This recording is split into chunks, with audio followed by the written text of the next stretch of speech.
Teman, ada yang tak kasat mata di sebelahmu. Asik ya? Gimana, banget nggak tuh lagunya? Jadi pingin karaokean kita pakai lagu teman cerita. Tapi buru-buru udah pada tantrum nih. Biasa kita disuruh buru-buru, ya udahlah. Kali ini kita akan membawakan sebuah cerita dari teman kita namanya Rika. Yang mana sengaja juga kita sampai pakai baju pink-pink begini nih. Karena cerita hari ini tuh penuh cinta. Dimana ini salah satu teman cerita yang menurut gue seru dan kayak hah banget gitu endingnya. Kalian gak bakal rugi dengar ceritanya, pasti juga akan hah begitu pada akhirnya. Pokoknya cluenya penuh cinta ya. Langsung aja udah. Semua ini tuh bermula sewaktu Rika duduk di bangku SMP. Dimana waktu itu dia anak pindahan nih dan baru masuk ke SMP itu waktu dia kelas 3. Orang tuanya Rika itu soalnya suka kerjanya pindah-pindah. Semasa dari Rika SD itu suka pindah-pindah sekolah mulu. Jadi bukan hal yang baru kalau dia harus selalu beradaptasi dengan sekolahan baru. Pokoknya di SMP kelas 3 itu pokoknya dia tuh dari Riau pindah ke Lampung. Jadi kelas 3 SMP-nya di Lampung ya. Yaudah, sebagai anak baru dia diarahkan sama wali kelasnya untuk duduk di sebuah bangku dengan anak perempuan bernama Nina. Jadi satu bangku tuh isinya 2 orang. Posisinya 2 dari belakang, gengs. Jadi ya cukup belakang maksudnya ya. Karena memang di kelas itu bangku kosongnya hanya tersedia 3 pilihan. Si bangkunya Nina tadi, terus ada 2 lainnya tuh laki-laki. Ya mungkin karena Rika ini kan perempuan ya. Jadi sama wali kelasnya diarahkan duduknya bareng Nina yang sesama perempuan. Namun ternyata si Rika kurang nyaman duduk di situ. Karena selain letaknya di belakang tuh, Rika ini matanya minus. Jadi kayak harus sampai nyeripit gitu pakai kacamata. Dia kan sama kayak kita gitu kalau ngeliat ke depan papan tulis tuh kan kayak begitu loh. Ditambah Nina ini ternyata masuk ke dalam kategori cewek-cewek Badung. Jadi kalau pelajaran kerjanya tidur gitu dan selalu nyontek hasil kerjanya si Rika. Apalagi Rika ini pernah mergokin Nina juga tuh ngerokok di dalam kamar mandi perempuan sama gengnya dia tuh tapi beda kelas. Jujur Rika mah risih. Ya akhirnya dia memutuskan untuk pindah bangku. Ya boleh-boleh aja selama dia mau memang. Tadi yang kosong tapi kan berarti hanya sisa 2 bangku dan dua-duanya laki-laki ya. Di kelasnya itu pokoknya ada 4 baris nih. Rika tadi duduknya 2 bangku dari belakang, lain keempat deket tembok. Nah, bangku kosong yang lainnya itu ada 1 nih. Yang sama-sama 2 dari belakang tapi lain kedua. Jadi 1, 2, 3, 4. Rika tadi di 4, ini yang kosong di line 2. Sama 1 lagi di line pertama, di ujung. Bener-bener tepat hadap-hadapan sama meja guru. Ya biasanya posisi bangku itu memang dihindari ya sama murid-murid. Soalnya langsung ya hadap-hadapan gitu sama guru kan. Kagak bisa nyontek, kagak bisa merem-merem dikit begitu ya. Namun dengan pertimbangan matanya Rika yang minus tadi, akhirnya ya udahlah si Rika milih di situ aja di depan. Ketimbang sama yang satu lagi sama-sama di belakang cuma beda line doang ngapain. Dan semenjak Rika pindah ke SMP itu, memang dia ini tidak bergaul dan berusaha membaur sama murid-murid lain. Karena dia mikirnya udah kelas 3 bentar lagi juga lulus, terus nanti mencar kan SMA-nya beda-beda. Dan sebelumnya basicnya dia juga selalu pindah-pindah sekolah yang membuatnya tuh kayak nggak mau terikat sama seseorang gitu. Karena dia nggak suka yang namanya perasaan kehilangan dan berpisahan. Ya mana mungkin itu membuat sifatnya kalau misalkan orang lain ngelihat dia tuh macam cewek kulkas 2 pintu gitu, kayak jutek gitu, susah dideketin. Ya tapi kan karena dia yang mau tuh pindah ke bangku depan, akhirnya dia berusaha komunikasi dengan si anak laki-laki yang duduk di situ dong. Minta izin kayak, halo sorry ini gue Rika, gue boleh duduk di sini nggak? Soalnya mata gue nggak kelihatan kalau duduk di belakang. Dan waktu itu Rika inget banget, murid cowok itu cuma kayak bengong terkejut gitu, terus tapi nggak ngomong apa-apa, ngeliatin si Rika doang gitu. Sampai akhirnya ya udah si Rika duduk aja di situ karena emang nggak ada hak juga dari si cowok itu buat nolak, kan bangkunya kosong, siapapun bisa duduk situ. Jadi Rika tadi minta izin ya buat formalitas saja. Yang mana si cowok ini tuh ternyata namanya Aris. Anaknya pendiam banget. Rika kira Aris ini tuh pinter. Soalnya namanya anak pendiam, terus penampakannya juga pakai kacamata, rambutnya klimis, kerannya dikancing full. Duduknya paling depan di situ ya, apalagi kalau bukan anak teladan. Namun ternyata Aris ini bisa dibilang murid yang rankingnya paling akhir, gengs. Bukan hanya di kelas, tapi di satu sekolah itu, jadi satu angkatan. Makanya dia ditaruh duduk di paling depan, langsung hadap-hadapan sama meja guru, biar disuruh,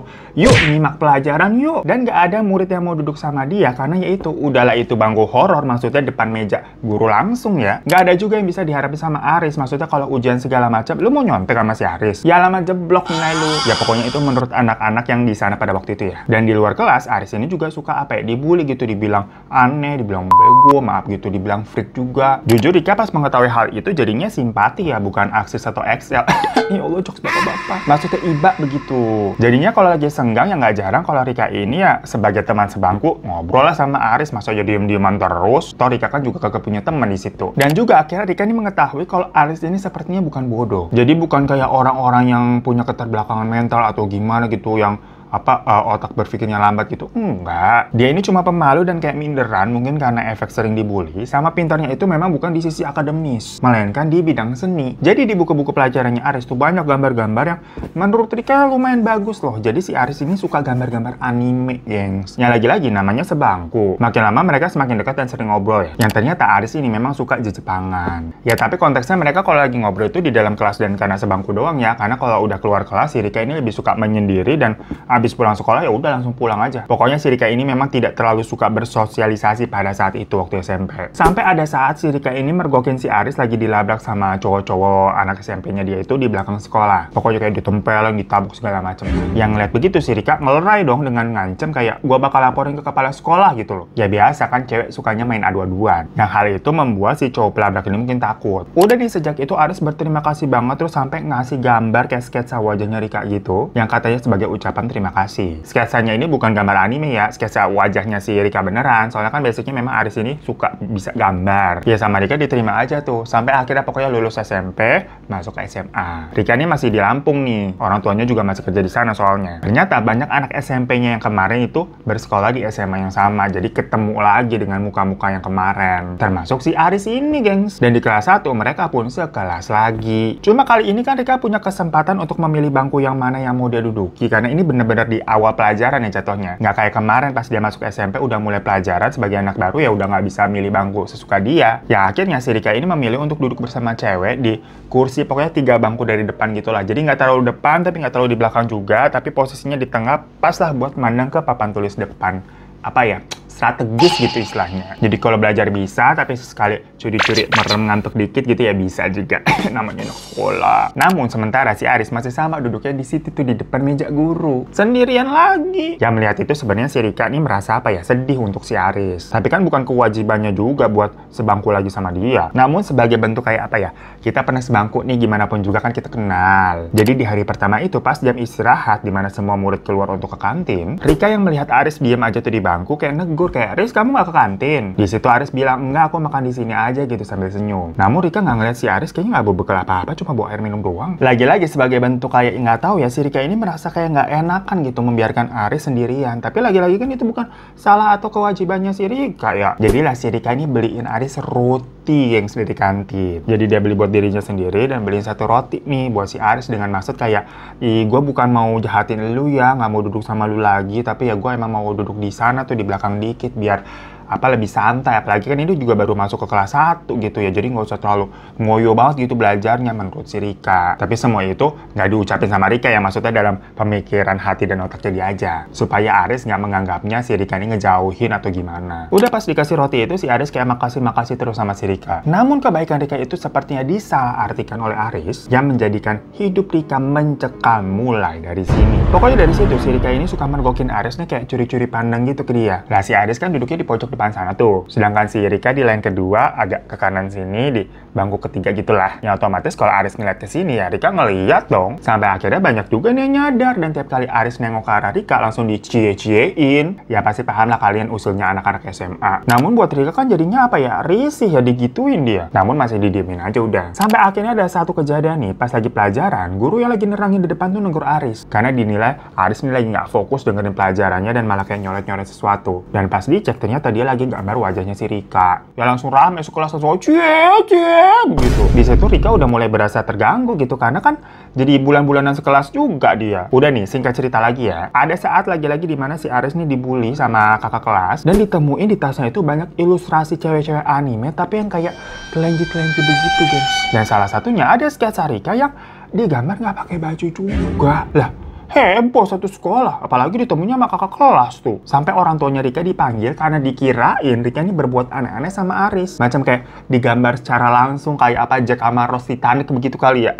Tapi kan kenyataannya nggak begitu, Rika juga nggak tahu menau. Namun Rika sama Aris nih jadi bulan-bulanan di sekolah. Sampai akhirnya Rika dipindahin tuh kelasnya. Pokoknya dipisah nih sama Aris. Dan dari situ juga Rika udah nggak mau ngomong lagi sama Aris karena dia takut. Ya mukanya digambar-gambar begitu terus nggak pakai baju maksudnya apa? Si Aris ini punya ilustrasi-ilustrasi liar begitu. Berarti kan si Aris mesum kali ya. Pokoknya 3 tahun di SMA itu, Rika udah nggak pernah sekelas lagi nih sama si Aris. Namun Rika suka mergokin Aris tuh memang lagi ngeliatin dia dari kejauhan. Jadi kan serem banget gitu kalau lagi di lapangan segala macam, ada Aris tuh lagi ngeliatin. Tapi tiap kali kepergok si Aris lagi ngeliatin, bukannya dia lari atau langsung buang muka gitu, enggak. Aris malah kayak ya malah yang lari si Rika lah ketakutan. Pernah juga hampir setiap harinya ada saat si Rika ini nemuin surat di laci meja bangkunya gitu. Isinya apa? Puisi. Tapi nggak ada nama pengirimnya memang. Namun kalau dilihat dari jenis tulisannya, Rika mah hafal banget. Itu tulisan Aris, kan mereka pernah sebangku soalnya. Dan memang kata anak kelasnya si Rika nih yang pernah datang pertama kali paling pagi, dia sempat tuh ngeliat Aris keluar dari dalam kelasnya mereka. Jadi berarti si Aris ini effort banget datang pagi-pagi banget sebelum ada orang di kelasnya Rika buat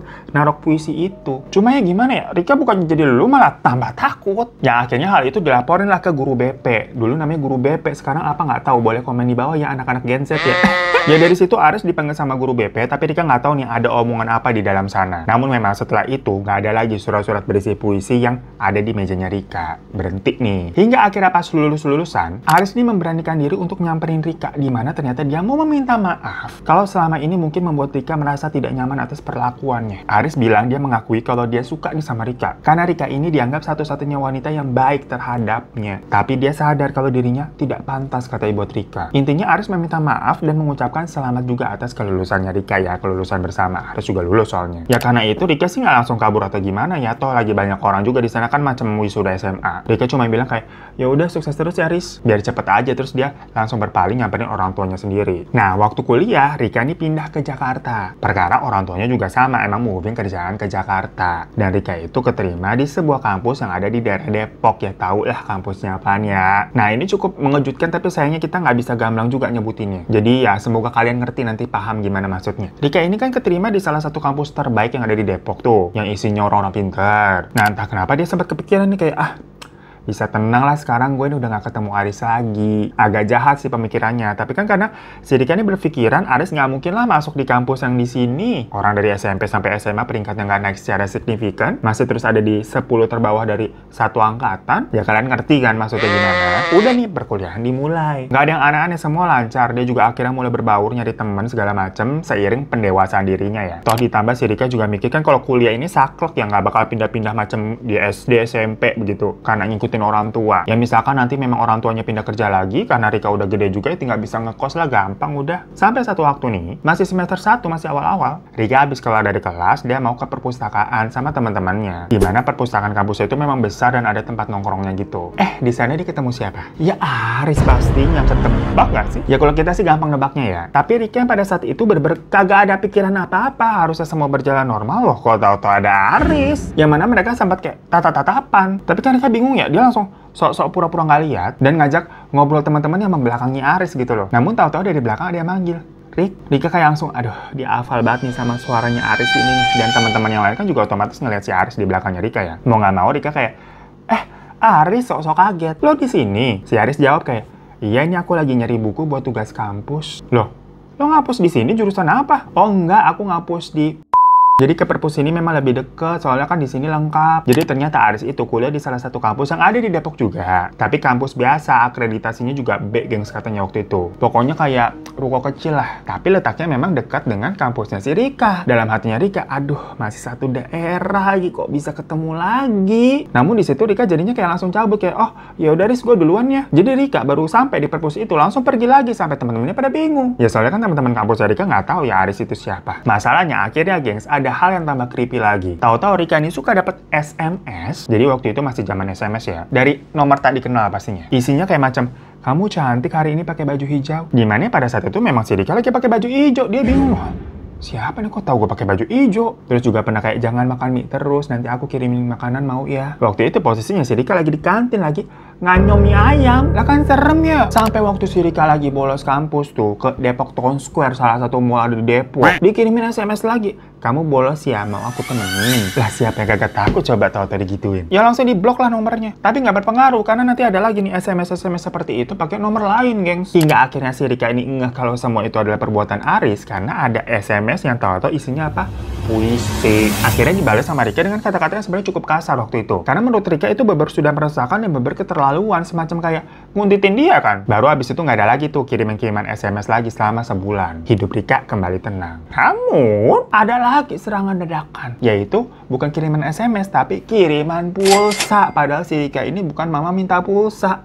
Jadi tau-tau ada aja ngirimin pulsa tiap hari, geng. Setiap harinya tuh 10.000. Awal-awal dikira orang tuanya kan yang ngirimin, tapi kok ini setiap hari, tiap hari jam 10 masuk pulsa 10.000. Sampai sebulanan 300.000. Ya waktu itu 300.000 lumayan besar lah untuk nominal isi pulsa. Lah hari gini aja kita ngisinya juga masih 100.000 tuh buat beli pulsa kuotanya ya. Terus kalau ada wifi ya buat hemat-hemat gratisan.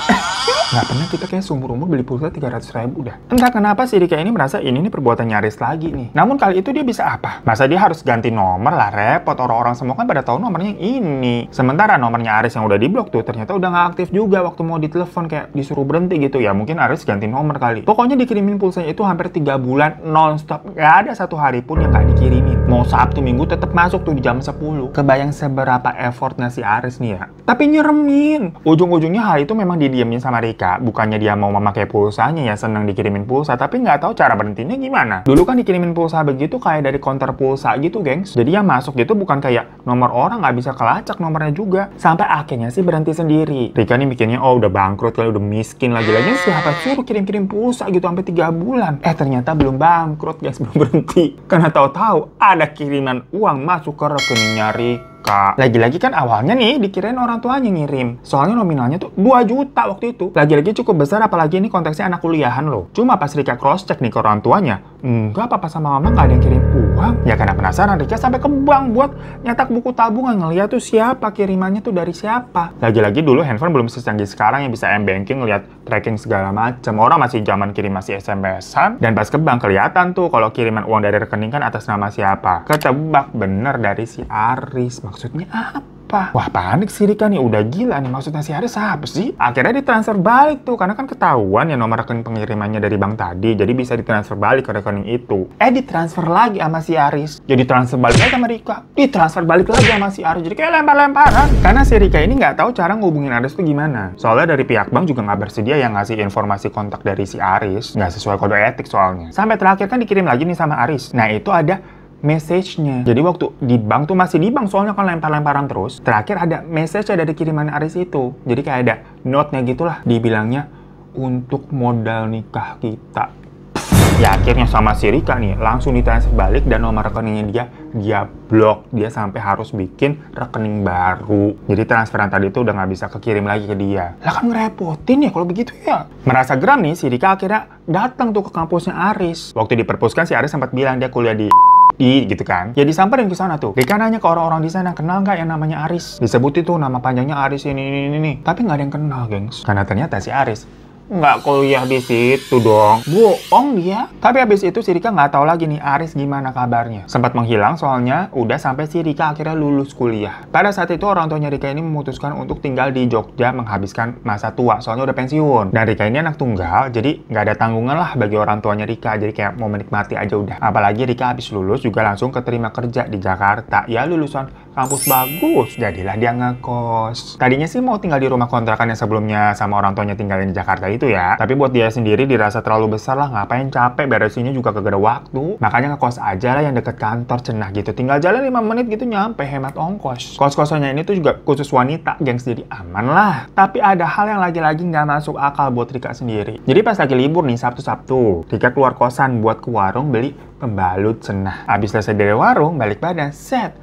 Aris di hadapannya. Rika gitu kata si Aris. Sok-sok kaget si Aris itu. Ya Rika kan langsung spontan kayak langsung, ngapain lo? Waspada lah dia, tau-tau ada Aris. Dari pengalaman terakhir kan udah nggak ngenakin. Jadi Rika udah nggak ngebaik-baikin si Aris nih. Si Aris bilang, gue ngekos di deket sini. Dengar begitu ya si Rika rasanya disambar petir tuh siang-siang. Buru-buru dia langsung pergi tanpa ngegubris omongan Aris tadi. Bodoh amat. Dan pas Rika nengok ke belakang, si Aris masih berdiri tuh, dia ngeliatin dia aja gitu. Dari depan warung, geng. Langsung cepat-cepat dia balik ke kosannya tuh sambil ketakutan. Maksudnya Rika ini nggak percaya kalau si Aris ini kebetulan ngekos di deket dia juga. Pasti si Arisnya sengaja emang nguntitin si Rika. Ya kali sekebetulan itu. Akhirnya dia juga langsung bilang tuh sama anak-anak kos lainnya, kalau ada cowok nyariin gue bilang aja gue nggak ada ya. Pokoknya Rika cerita tuh kalau dia udah diikutin sama orang dari kelas 3 SMP. Sampai detik itu berapa tahun? Berarti ada tuh hampir 8 tahun. Ya karena penghuni kos di situ cewek semua. Jadi pada saling melindungi gitu ya, kayak tenang-tenang udah.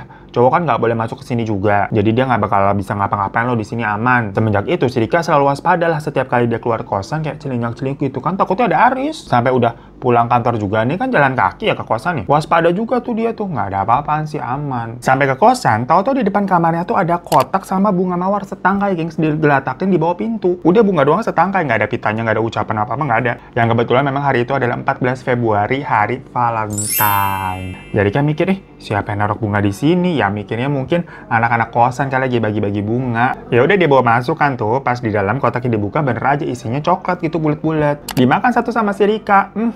Pahit rasanya, dark coklat kali nih ya. Sedangkan si Rika sukanya coklat yang manis-manis. Yaudah dia mikir dikasih aja lah buat besok ke anak-anak kantornya. Malamnya pas Rika mau tidur, dia ngeliat kayak ada bayangan orang tuh di bawah pintunya gitu gengs. Berdiri lama banget mondar-mandir. Jadi dari bawah celah pintunya tuh kalau ada orang lewat biasanya kelihatan kayak ada bayangan gitu dari luar kena cahaya. Awalnya Rika mikir, siapa ya itu di luar lama banget. Karena penasaran akhirnya dia buka tuh. Nggak ada siapa-siapa. Dia sampai celingak-celinguk gitu kan. Tapi nggak ada orang sama sekali di luar, udah malam, udah sepi soalnya. Nah di kosan itu si Rika nggak pernah tuh yang namanya merinding atau ketakutan, enggak. Nggak pernah ada apa-apa, nggak ada juga cerita-cerita horor di sana. Jadi dia masuk lagi tuh ke dalam untuk tidur. Tapi pas mau tidur kok perasaannya kayak nggak enak ya, kayak ada yang ngeliatin. Nah di atas pintu kamarnya itu kan kayak ada ventilasi gitu gengs. Karena kamarnya ini pakai kipas angin nih, bukan pakai AC. Jadi ada ventilasi udaranya. Pas ngeliat ke situ, bener aja ada mata yang ngintip. Dari luar tuh ada orang berarti tuh. Spontan si Rika teriak, siapa lu? Langsung buru-buru dia buka pintu dan dia memang ngeliat ada laki-laki tuh lagi lari. Udah jauh ke arah luar pagar kosan. Anjir, siapa itu laki-laki ngintip tengah malam begini? Gemeteran tuh si Rika ketakutan kan berarti ada orang yang masuk. Dia langsung masuk lagi ke kamar dan ngunci pintu. Besok paginya langsung laporan ke ibu kos. Kalau semalam dia ngelihat ada laki-laki nyelinap masuk dan ngintip ke kamar saya, Bu. Takutnya itu maling atau gimana, mau niat jahat. Dan cewek-cewek di kosan sana pas denger juga jadi ketakutan lah. Si ibu kos bilang ya udah nanti saya ganti gembok pagernya. Soalnya mungkin itu cowok punya duplikan kuncinya atau bagaimana kali, itu gembok kan udah lama, udah banyak yang keluar masuk di kosan itu. Walaupun dilihat pagarnya dalam keadaan kegembok sih. Ya udah abis laporan heboh begitu, si Rika kan ke kantor. Lagi-lagi di jalan, dia ngelihat Aris lagi berdiri kayak nungguin dia. Tapi Rika langsung nunduk dan pura-pura nggak lihat tuh, jalan cepet tuh sampai kantor. Di situ dia baru kepikiran, apa jangan-jangan cowok semalam itu Aris ya? Soalnya karena memang gelap ya posisinya juga. Waktu itu cowoknya udah lari, udah jauh gitu, kelihatan punggungnya doang, nggak kelihatan mukanya. Jadi siapa itu loh? Ya karena pas pagi itu dia ngeliat ada Aris nih ngeliatin dia, makin takut tuh. Sampai kantor dia ngerasa aman udah si Rika nih. Pas jam istirahat biasa kan pada nyari makan keluar. Waktu Rika turun ke lobi, set dia ngeliat Aris lagi duduk di lobi. Dia langsung balik lagi ke atas si Rika. Wah udah nggak bener nih, dia sampai nelfon resepsionis yang ada di lobi nih buat bilang, itu cowok yang ada di lobi usir aja tuh, kalau nyariin saya usir aja, bilang satpam tuh suruh usir. Akhirnya cerita laki-laki nih bernama Aris, seorang stalker yang ngikutin Rika terus kesebar tuh di kantornya. Rika juga sampai disuruh, udah kamu lapor polisi aja kalau ceritanya udah begini, kan udah nyeremin. Sampai pas hari itu waktu balik ke kosan, akhirnya Rika ditemenin nih sama 2 teman kantornya cewek-cewek, pada jagain maksudnya biar sampai selamat sampai kosan. Dan waktu di jalan mereka nggak ketemu sih sama si Aris. Sampai di kosan Rika inget nih, oh iya ada coklat yang memang kemarin kan niatnya mau dibawa buat anak-anak kantor tapi kelupaan, nggak kebawa. Masuk dulu deh yuk, aku punya coklat, kata si Rika. Pas buka pintu kamar kosannya, buka pintunya kan ke dalam tuh. Nah daun pintunya tuh kayak ada nyeret sesuatu. Yang pas dilihat ada kain tipis panjang gitu warna putih agak kotor. Apaan nih? Salah satu teman kantornya bilang, astagfirullahaladzim itu bukannya tali pocong. Langsung dilempar lah sama si Rika. Apa-apaan ada yang nyelipin tali pocong lewat bawah pintu kamar kosannya? Siapa? Berarti ada yang masuk ke wilayah kosannya lagi nih. Sementara cewek-cewek kosan di sana tuh banyak yang belum pada pulang kerja jam segitu. Ya Rika kan soalnya deket kantornya. Jadinya akhirnya temennya si Rika tuh pada nemenin dia tuh di kosan sampai tetangga kanan kirinya Rika pulang lah. Di situ Rika bilang, udah nih ada coklat, makan aja dulu, aku mau keluar ya lapor ke ibu kos nih perihal tali pocong. Rumah ibu kosnya nggak jauh dari situ, sekitar 4 rumah lah dari kosannya. Yaudah si Rika laporan tuh ke ibu kos dan ibu kosnya juga kaget ya, langsung dilaporin nih ke suaminya. Si bapak kosnya nanya juga, ini yang diteror begini nih kamar kamu doang apa ada penghuni lain juga? Rika bilang penghuni lain pada belum pulang kerja Pak, jadi saya juga nggak tahu. Akhirnya itu talinya dikasih ke bapak kos. Dan si ibu kos tuh bilang kalau besok duplikat gembok barunya tuh kunci-kuncinya udah bakal jadi, nanti dikasih disebarin ke penghuni kos yang lain. Dari situ si Rika balik ke kosan. Tapi teman kantornya Rika tadi tuh langsung pada heboh. Ditanya, Rik ini lu dapat dari mana sih sampai megangin si kotak coklatnya itu? Rika bingung kayak, kenapa emangnya? Kemarin ada yang ngirim kayak Valentine di depan kamar gue. Teman kantornya bilang nih, ini tanah Rika bukan coklat. Rika bingung kan? Pas lihat lagi, bener tanah kayak digumpal jadi padat. Kok kemarin dia ngeliatnya coklat tapi dimakan? Lah pantesan pahit. Dan bunga mawar kemarin juga tau-tau udah layu, udah kering membusuk gitu. Padahal baru sehari loh. Wah, udah nggak bener nih. Sampai akhirnya ada penghuni kos yang pada pulang nih satu persatu. Cerita tentang tali pocong tadi itu sama coklat yang kayak tanah itu tuh heboh. Yang bener aja nggak ada satupun penghuni kos di sana yang ngasih bunga sama kotak coklat tanah itu. Rame lah. Dan kalau udah pada pulang nih penghuni kos lain, jadinya dua teman kantornya tadi tuh pulang atau balik lah. Malamnya pintu pagar digembok nih pakai gembok baru, dan kuncinya itu kan masih cuma ada satu karena ada dua kunci tapi satunya kan lagi diduplikatin tuh di tukang kunci, jadinya baru besok. Akhirnya satu kunci itu dipegang sama si Rika. Buat ya Rika yang dikasih tanggung jawab malam itu supaya nggak ada orang asing yang masuk, biar dia merasa aman juga karena kan dia yang dikuntitin. Jadi terakhir pokoknya dia make sure nih kalau gemboknya udah kekunci dan hanya dia yang bisa buka. Dia nggak keberatan pokoknya kalau pagi-pagi dibangunin diketok sama penghuni lain buat bukain pagar gitu. Yang penting dia merasa aman. Udah pas malamnya mau tidur nih, Rika masih merasa cemas. Dia mastiin di bawah pintu nggak ada bayangan orang, di ventilasi juga nggak ada yang ngintip, udah nih aman nih. Merem dong dia, tiba-tiba tok tok tok tok tok. Pintu kamar itu ketok. Langsung melek lagi. Siapa? Saut Rika dari dalam. Dikiranya mungkin penghuni lain minta bukain pagar kan kuncinya ada di dia. Diketok lagi. Iya siapa? Si Rika mulai deg-degan. Maksudnya siapa lu ngomong gitu loh. Tapi nggak ada jawaban dari si pengetok pintu itu. Tapi tetap masih ngetok. Ya Rika akhirnya bilang, jawab siapa dulu, kalau nggak bakal gue bukain pintu. Si Rika agak ngegas nih. Soalnya sesama penghuni kosan ya kalau emang minta kunci gemboknya bilang kayak misalkan siapa, aku Keisha, aku Rina, aku siapa gitu minta tolong bukain pintu gembok dong Rick gitu loh. Ya akhirnya ada suara dijawab, gengs.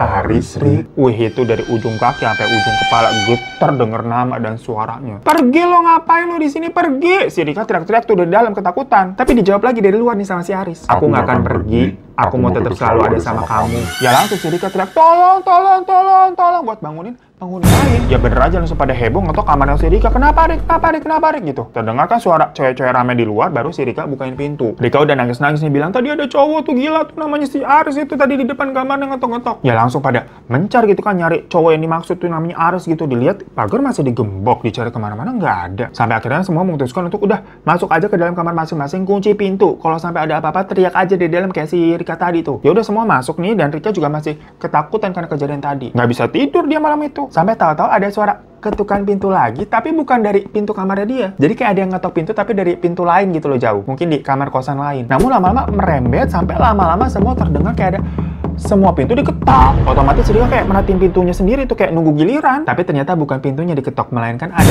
mata yang lagi-lagi ngintip dari ventilasi. Di situ Rika teriak dan banyak cewek-cewek juga yang pada teriak berjamaah dan langsung pada keluar bersama-sama semua ketakutan. Mereka semua bilang kalau pintu kamarnya diketok dan ada yang ngintip lewat ventilasi. Jadi semua ngeliat merasakan apa yang dirasakan sama Rika, gengs. Ya panik, mereka langsung minta dibukain pintu pagarnya tuh, gemboknya kan kuncinya ada di Rika. Rika langsung lari duluan tuh ke arah pagar karena dia yang pegang kunci. Tapi di situ dia melihat ada Aris yang berdiri tuh di luar pagar. Ya langsung berhenti, dia nggak jadi buka pagar dong. Malah langsung kayak marah-marah histeris kayak, pergi lo, gue laporin polisi lo. Pokoknya kata-kata kasar keluar dari mulutnya si Rika. Dan pas para penghuni lain pada datang tuh, semua pada teriak, pocong! Dan pada lari lagi gitu balik ke dalam kosan. Rika kan kaget kayak, hah? Mana pocong? Mana pocong? Soalnya si Rika cuma ngeliat si Aris lagi berdiri tuh di luar pagar. Ya karena pada lari ke belakang, si Rika nyamperin orang-orang tadi dan bilang, itu cowok yang ngutik tadi tuh, yang masuk-masuk tadi tuh di luar pagar tuh. Namun semuanya bilang, itu pocong Rika. Jadi Rika ngeliatnya itu sosok Aris, tapi penghuni lain ngeliatnya itu pocong yang di luar pagar. Langsung pada nelfonin ibu kos tuh buat datang. Gak lama ibu sama bapak kos datang, tapi kan mereka sendiri nggak bisa masuk karena gemboknya masih kekunci, ya mereka nggak megang kunci. Akhirnya Rika tuh yang bukain, tapi memang sosok Aris sudah nggak ada di luar. Cerita semuanya tuh pada ngeliat pocong. Besoknya biar nggak tambah heboh dan takutnya kosannya disangka horor, ibu kosnya tuh manggil kenalannya buat ngeliat gitu loh. Ibu-ibu juga adalah namanya Ibu Endang gitu sebut aja. Nah Ibu Endang ini langsung ngomong kalau penyebabnya adalah si Rika nih. Dia diincar dan diikuti sama sosok tersebut. Sampai akhirnya si Rika ini diminta keluar secara halus. Jadi nggak diusir kejam gitu sih, lebih kayak,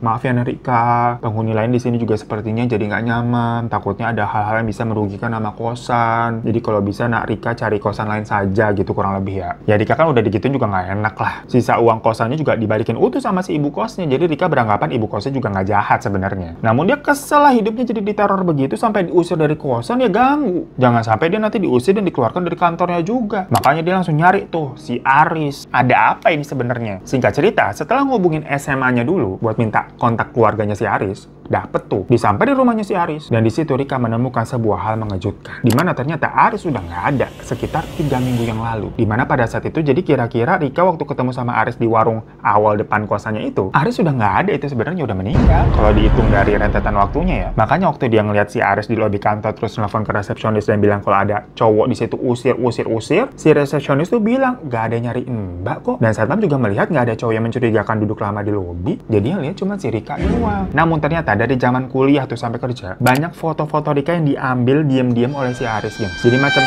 candid gitu, semuanya tuh ada tuh ditumpuk di meja kamarnya Aris. Dan tahu nggak, selain itu, di kamarnya itu juga masih ada roti zaman SMP yang dulu pernah dikasih Rika dari kantin.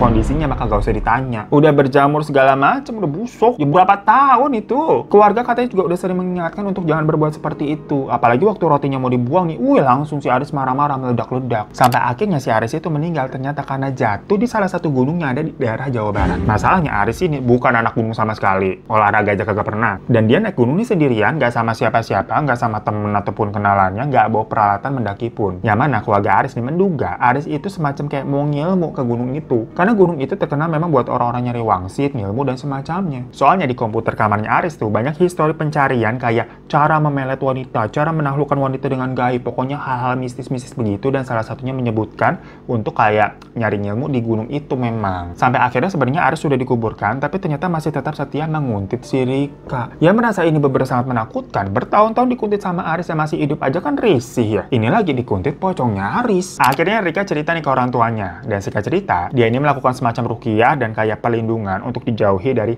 hal-hal tak kasat mata yang membahayakan. Setelah itu kehidupannya Rika ya kembali normal. Namun itu hanya berlaku untuk dirinya. Karena laki-laki dan pacar-pacar yang dekat sama dia semuanya mengalami hal-hal mengerikan yang mana pada bilang ngeliat pocong. Banyak pokoknya cerita-ceritanya. Hingga akhirnya ada satu pria yang akhirnya menjadi suaminya Rika yang intinya tetap bertahan makanya sampai nikah. Jadi pocong Aris tuh semacam apa ya, buat si Rika nih menyeleksi cowok-cowok mana nih yang berani dan serius hidup dengan dia. Namun pada akhirnya si suaminya Rika pun melakukan ruqyah dan kayak perlindungan yang sama seperti yang Rika lakukan supaya nggak diganggu sama pocong Aris lagi.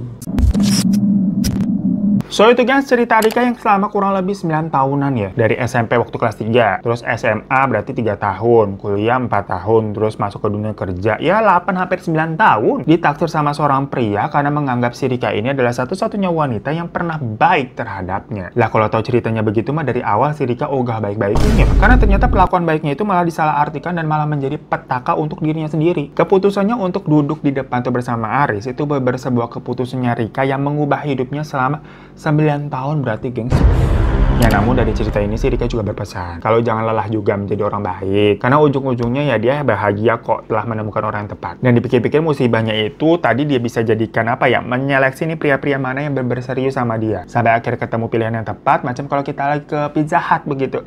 Ditanyakan mau pesan apa, oh saya mau pesan ini aja mbak, Super Supreme sama Coca-Cola. Dijawabnya pasti pilihan yang tepat sekali. Mau kita pilih apa, dijawabnya pilihan yang tepat sekali.